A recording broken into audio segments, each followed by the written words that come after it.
Hello everyone, तो आज हम टॉपिक पढ़ने वाले हैं डिमांड, यानी कि थियरी ऑफ डिमांड का पूरा नाम है। तो सबसे पहले हमें ये पता होना चाहिए कि डिमांड का मीनिंग क्या होता है। डिमांड का जो जनरली मीनिंग आज तक हम लोग आम तौर पर समझते थे, क्या मतलब होता है? डिज़ायर, कि हमारी किसी चीज़ को पाने की इच्छा है, हम कोई चीज़ की मांग कर रहे हैं, तो क्या हो गया? डिमांड हो गया। बट क्या इकोनॉमिक्स में भी यही मीनिंग होता है? इकोनॉमिक्स में कब बोलेंगे कि डिमांड क्रिएट हो गई है? सपोज एक एग्जांपल लेते हैं, अगर आपको कोई प्ले स्टेशन चाहिए जो कि 20,000 रुपये का आने वाला है, और आपने कहा कि चलो मुझे इसकी डिज़ायर है, मैं ये प्ले स्टेशन खरीदना चाहता हूँ, तो क्या जो कंपनी वाले हैं क्या वो प्ले स्टेशन बनाना शुरू कर देंगे? क्या उन्हें समझ आ गया कि इसकी डिमांड आ गई है? क्या वो आपकी इस डिज़ायर को डिमांड बोल करके और अपना प्रोडक्शन चालू कर दे प्ले स्टेशन का?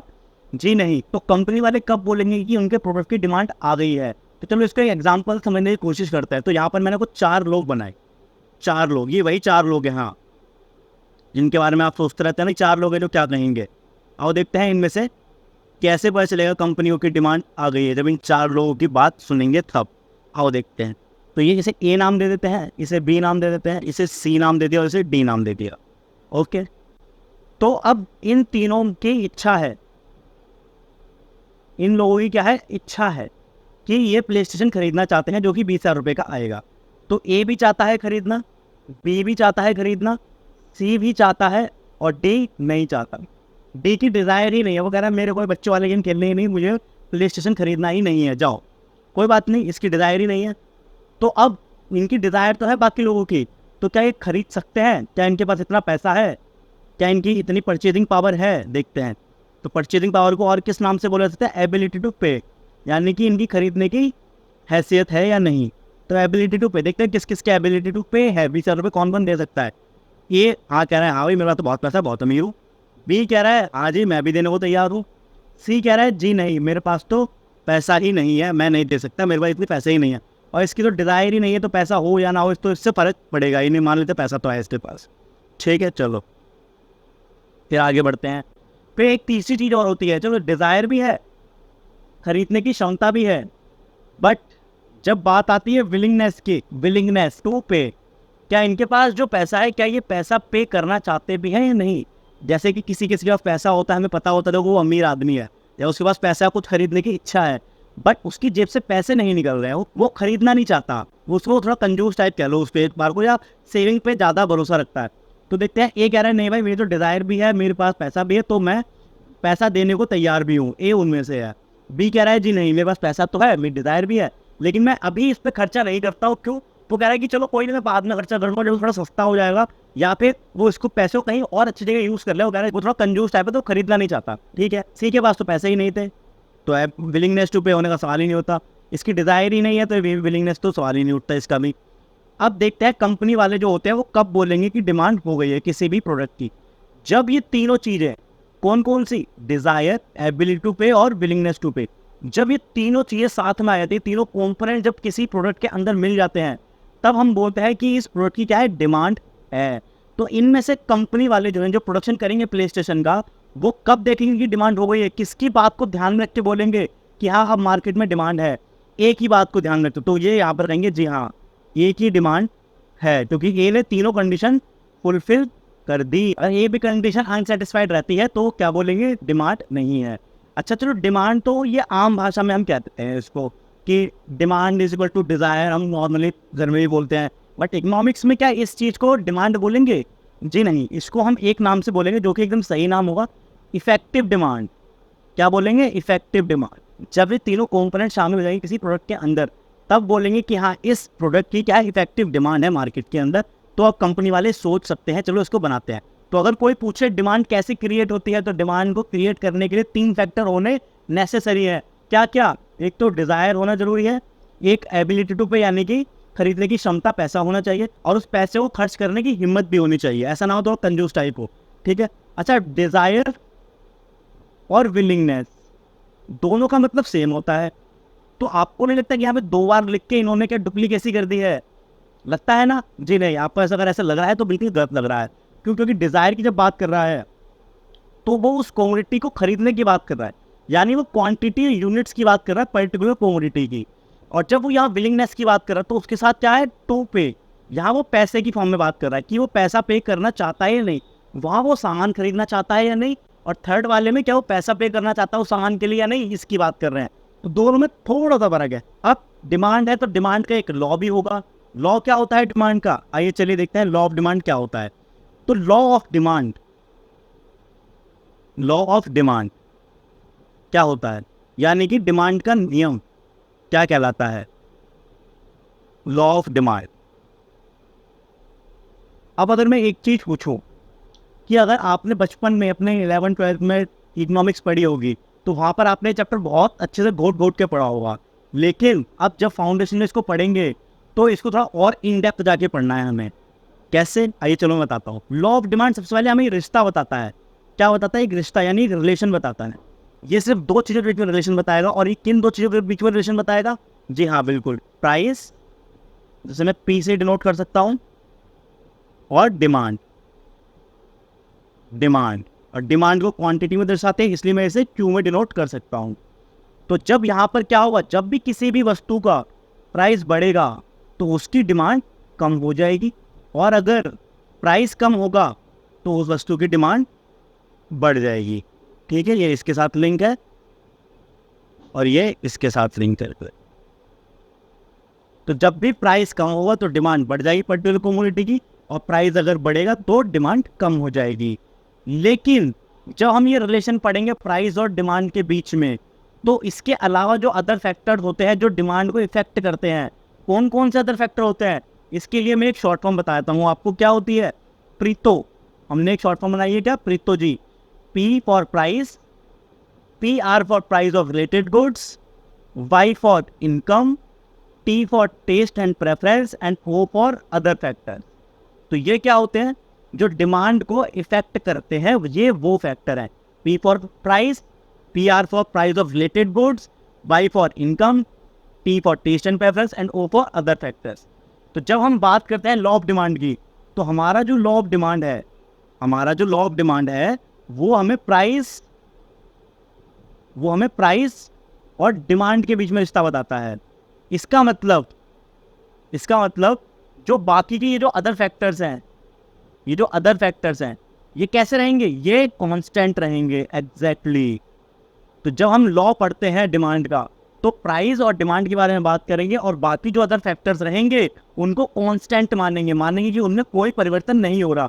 जैसे रिलेटेड गुड्स में कोई चेंज नहीं हो रहा है, या रिलेटेड गुड्स के प्राइस में कोई चेंज नहीं हो रहा है, या कस्टमर की टेस्ट में, ट्रेंड में, प्रेफरेंसेस में, फैशन में कोई चेंज नहीं हो रहा है। ये हम अज्यूम करेंगे, क्या अजम्पशन है।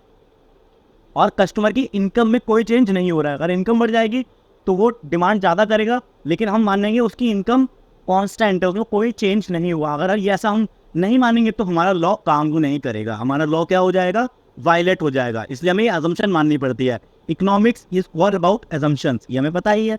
तो ये जब भी हम लॉ ऑफ डिमांड पढ़ेंगे तो हम प्राइस और क्वांटिटी को भी देखेंगे, बाकी अदर फैक्टर क्या रहने वाले, कांस्टेंट। इसे इकोनॉमिक्स में एक प्यारे से वर्ड से जाना जाता है जिसका नाम क्या है, सेटेरिस पेरिबस। सेटेरिस पेरिबस, इसका मतलब क्या होता है, constant, other things be constant. तो ये इसका बेसिक मतलब होता है। तो आइए इसको एक बार अपने इंस्टीट्यूट के मटेरियल से देख पढ़ लेते हैं। तो the term demand refers to the quantity of a goods और सर्विस, क्या, क्वांटिटी ऑफ अ गुड्स और service that buyers are willing and most important क्या, एंड यानी plus, able to purchase, willingness भी और क्या हो, एबिलिटी भी हो, at various price during a given period of time. Given period of time में बायर क्या करे, डिमांड करें। डिमांड कैसे करें, जब वो खरीदने की इच्छा हो, उसकी buyers are willing and able to purchase करने की एबिलिटी भी हो। It is to be noted that demand in economics is something more than desire. क्या है, इकोनॉमिक्स के अंदर क्या बताया था मैंने, डिजायर अकेला काफी नहीं है, डिजायर के साथ कुछ चीजें होना बहुत जरूरी है। सेम बुक में लिखा है कि desire is one element. Desire क्या है, इज एक वन एलिमेंट है, प्लस इसके साथ हमें बहुत सी चीजें चाहिए होती है, जब ही हम बोल सकते हैं कि किसी पर्टिकुलर प्रोडक्ट की क्या है, डिमांड है। One element of it. Desire क्या, सिर्फ एक एलिमेंट है। यहाँ पर कौन सा एग्जांपल दिया, यहाँ पे लग्जरी हाउस का, बिग कार्स का, मतलब वो सब एग्जांपल दिए हुए हैं। ठीक है, देखो, big houses, luxury car etcetera, ये एग्जांपल दिए हुए हैं। सेम एग्जांपल है the effective demand. Effective demand कब होगी, इफेक्टिव डिमांड कब बोलेंगे, बताओ।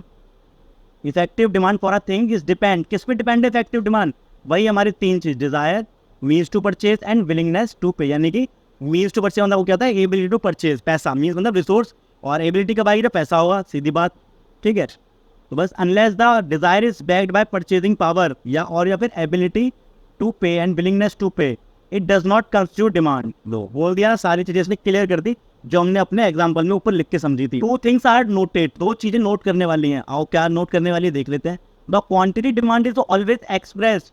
अभी हमने देखा था कि डिमांड क्रिएट कैसे होती है। डिमांड क्रिएट करने के लिए तीन चीज, वही desire, ability to purchase and willingness to pay. लेकिन हम डिमांड को एक्सप्रेस कैसे करेंगे?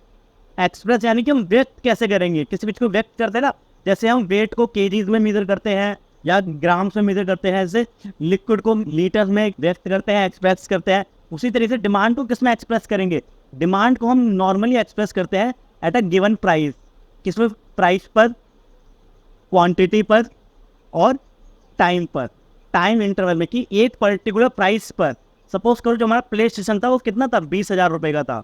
20,000 रुपये पर कितने प्ले स्टेशन की डिमांड आएगी? मानो 50 प्ले स्टेशन की डिमांड है। अब कब तक डिमांड है, ये कितने पीरियड की डिमांड है? मान लो 1 वीक की हो सकती है, 1 वीक या 1 मंथ या 1 ईयर, जो भी हो सकता है। तो डिमांड एक्सप्रेस कैसे होता है? तीन चीज पे एक्सप्रेस होती है डिमांड। प्राइस, पर्टिकुलर प्राइस पर, particular quantity and given period of time. ठीक है, तो देखो at different prices different quantities of a commodity are generally demanded. तो डिफरेंट प्राइस पर डिफरेंट कमोडिटी जनरली डिमांड की जाती है। फिर the quantity demanded is a flow concept. ये बहुत इंपॉर्टेंट है, ये बहुत इंपॉर्टेंट लाइन लिख दी यहाँ पर आज इंस्टीट्यूट ने। डिमांड कैसा कॉन्सेप्ट है? फ्लो कॉन्सेप्ट है। अब फ्लो कॉन्सेप्ट का मतलब क्या होता है? दो कॉन्सेप्ट होते हैं हमारे इकोनॉमिक्स के अंदर, एक होता है स्टॉक कॉन्सेप्ट और एक होता है फ्लो कॉन्सेप्ट। इसका मीनिंग शायद आपको याद हो, अपने बचपन में आपने पढ़ाई करी हो अगर ध्यान से तो अगर इसका एक एग्जाम्पल लो आज के दौर के हिसाब से, अगर मैं एक एग्जाम्पल तुम्हें समझाऊं यहाँ पे, फोन तो सबके पास होता ही है। अगर आपके पास फोन होगा तो आपने कभी ना कभी जीवन में एक बार तो फोटो खींची होगी, है ना, सेल्फी खींची होगी, किसी की फोटो खींची होगी। तो जब हम फोटो खींचते हैं तो कभी नोटिस करा है, जब फोटो खींचने के बाद जो फोटो जो कैप्चर करता है, जो इमेज कैप्चर होती है, वो किसी पर्टिकुलर टाइम की कैप्चर होती है। जैसे आपने 5:07 पर फोटो खींची है, तो वो फोटो 5:07 के सीन को कैप्चर करा उसने, वो उस पर्टिकुलर पॉइंट को दर्शा रही है। लेकिन अगर गलती से कभी वीडियो बनाई हो तो वीडियो कब बनती है? जब वीडियो में क्या होता है, एक टाइम रेंज होती है। यानी कि अगर वीडियो 6 बजे चालू हुई है तो किसी टाइम इंटरवल में तो रहेगी, या 6:05 हो सकती है, या 6:10 हो सकती है, या 6:15, 6:30, 7, 1 घंटा, जो भी है, बट एक रेंज होगी। तो यहाँ पे क्या है, उसी तरीके से स्टॉक और फ्लो भी होता है। स्टॉक कॉन्सेप्ट क्या होता है? जो पर्टिकुलर पॉइंट ऑफ टाइम के डेटा को दिखाए, और फ्लो कॉन्सेप्ट क्या होता है? जो किसी पर्टिकुलर पीरियड के डेटा को हमें समझाए। कभी भी किसी वस्तु की जब डिमांड आती है तो कंपनी वाले ये नहीं कहते कि आज 6:04 पे किसी वस्तु की कितनी डिमांड है, बल्कि वही कहते हैं आज पूरे दिन की कितनी डिमांड रही है, इस पूरे वीक में क्या डिमांड रहेगी या क्या रही, या पूरे मंथ में क्या डिमांड है। तो कभी ना कभी बैलेंस शीट तो बनाई होगी। तो जब बैलेंस शीट बनाते हैं तो बैलेंस शीट के ऊपर हेडिंग लिखते थे, कुछ याद है बचपन में? Balance sheet as on, balance sheet as on लिखते थे ना, as on 31 March. As on का मतलब क्या? उस पर्टिकुलर डेट की, यानी उस 31 मार्च को कितनी असेट और कितनी लाइबिलिटीज है हमारे पास। तो वो क्या है? एक स्टॉक कॉन्सेप्ट है। तो यहाँ से एक बात समझ में आ रही कि बैलेंस शीट के अंदर जितनी भी असेट्स या लाइबिलिटीज आते हैं, यानी बैलेंस शीट के अंदर जितने भी आइटम्स आते हैं, वो सारे के सारे का एक स्टॉक कॉन्सेप्ट है। ओह माय गॉड, अगर आपसे कोई पूछे स्टॉक कॉन्सेप्ट का एग्जांपल दो, तो जो भी बैलेंस शीट के अंदर आइटम आते हैं वो सारे बैलेंस स्टॉक कॉन्सेप्ट का एग्जांपल है। समझ आ गया ना? और वैसे ही फ्लो कॉन्सेप्ट क्या है? आपने पीएनएल अकाउंट बनाया होगा, पीएनएल अकाउंट जब बनाया तो क्या लिखते थे? Profit and loss account for the year, for the year, for the year ended, जो भी आपका ईयर एंड हो रहा है 31 मार्च में ना, तो फॉर द ईयर पूरे साल के लिए। अब प्रॉफिट एंड लॉस अकाउंट में जो सेल्स लिखते थे वो पूरे साल की लिखते थे ना, कि अप्रैल से लेके मार्च तक कितनी सेल हुई पूरे साल भर की। तो पूरी रेंज आ गई यहाँ पे, कितनी परचेज करी, कितने खर्चे हुए, कितनी इनकम हुई, वो पूरे साल भर का डेटा दिखाता है। यानी पूरी वो शुरुआत से लेके अंत तक के डेटा को दिखा रहा है, पूरी रेंज है वहाँ पे। बट बैलेंस शीट एक पर्टिकुलर टाइम के डेटा को दिखा रही है। तो इसका मतलब प्रॉफिट एंड लॉस अकाउंट में जो भी एग्जाम्पल आते हैं वो सारे क्या है? फ्लो कॉन्सेप्ट के एग्जाम्पल। और उसी प्रकार से बैलेंस शीट में जो आ रहे हैं सारे स्टॉक कॉन्सेप्ट के एग्जाम्पल हैं। ये एक बहुत ही अच्छा रामबाण तरीका या हो गया याद करने का। और कोई पूछ ले स्टॉक कॉन्सेप्ट के एग्जाम्पल या फ्लो कॉन्सेप्ट के एग्जाम्पल। खत्म करते हैं सारे पॉइंट को भी। We are concern not with a single isolated purchase, हमने सिंगल आइसोलेटेड परचेज में थोड़ी उलझे हुए हैं, बल्कि but with a continuous flow, लगातार फ्लो कितना हो रहा है परचेज का, लाइक एक वीक में, एक साल में, एक मंथ में, उसकी बात हो रही है। And we must therefore express demand as so much per period of time. देखा अगर आप पर पीरियड ऑफ टाइम ये पूरे पीरियड में कितनी हुई, पूरे पर्टिकुलर पीरियड में, जैसे कि प्रॉफिट एंड लॉस अकाउंट में जो आता है, that is 1000 dozen of orange per day, पूरे दिन में, या 7000 dozen orange per week and so on, यानी मंथ और ईयर की बात हो गई यहाँ पे। तो आइए एक बार रिवाइज कर लेते हैं कि हमने अभी तक क्या पढ़ा। हमने देखा कि डिमांड क्रिएट कैसे होती है। डिमांड क्रिएट होती है 3 चीज़ों से। जब 3 चीज़ होंगी तब बोलेंगे किसी वस्तु की हो गई डिमांड क्रिएट हो गई है, डिजायर, एबिलिटी टू पे और विलिंगनेस टू पे। और इसे एक्सप्रेस कैसे करते हैं, एक्सप्रेस करने के लिए हमें 3 चीज़ चाहिए, टाइम, प्राइस और क्वांटिटी, यानी क्वांटिटी तो यूनिट्स में डिमांड को हम मेजर करते हैं। फिर हमने क्या देखा, फिर हमने देखा लॉ ऑफ डिमांड क्या कहता है। लॉ ऑफ डिमांड क्या कहता है, जब भी किसी वस्तु का प्राइस बढ़ेगा तो डिमांड कम होगी, और जब प्राइस गिरेगा तो डिमांड बढ़ जाएगी। इसका मतलब क्या है, यहाँ पे कैसा रिश्ता है, ये रिश्ता क्या कहलाता है, ये रिश्ता इनवर्स रिलेशन कहलाता है। तो लॉ ऑफ डिमांड के अंदर प्राइस और डिमांड क्वांटिटी के बीच में कैसा रिश्ता होता है, याद रहे, बहुत ही इंपॉर्टेंट सवाल, इनवर्स रिलेशन होता है। कैसा इनवर्स रिलेशन, एक ऊपर जाएगा तो दूसरा अपने आप में नीचे आ ही जाएगा, तो इनवर्स रिलेशन होता है। और लॉ ऑफ डिमांड पढ़ते समय हमें और क्या ध्यान रखना है, लॉ ऑफ डिमांड पढ़ते समय हमें ये भी ध्यान रखना है कि जब लॉ ऑफ डिमांड की बात होगी तो सिर्फ 2 चीज़ों के बीच में रिश्ता बताएगा, प्राइस और क्वांटिटी। बाकी जो अदर फैक्टर डिमांड को इफेक्ट कर सकते थे वो सारे कैसे रहने वाले हैं, सेटरिस पेरिबस, यानी कि कांस्टेंट रहने वाले हैं, उनमें कोई परिवर्तन या चेंज नहीं होने वाला है। फिर हम आगे बढ़े, फिर हमने 2 चीज़ देखी अपनी कि 2 पॉइंट थे नोट करने वाले। पहला, डिमांड को हम कैसे एक्सप्रेस करते हैं, जो मैंने बता दिया, प्राइस में और एक टाइम में। और डिमांड कैसा कॉन्सेप्ट, एक फ्लो कॉन्सेप्ट है, और स्टॉक और फ्लो के बीच में डिफरेंस देखा। तो आई होप आपको अच्छे से समझ आएगा। Thank you.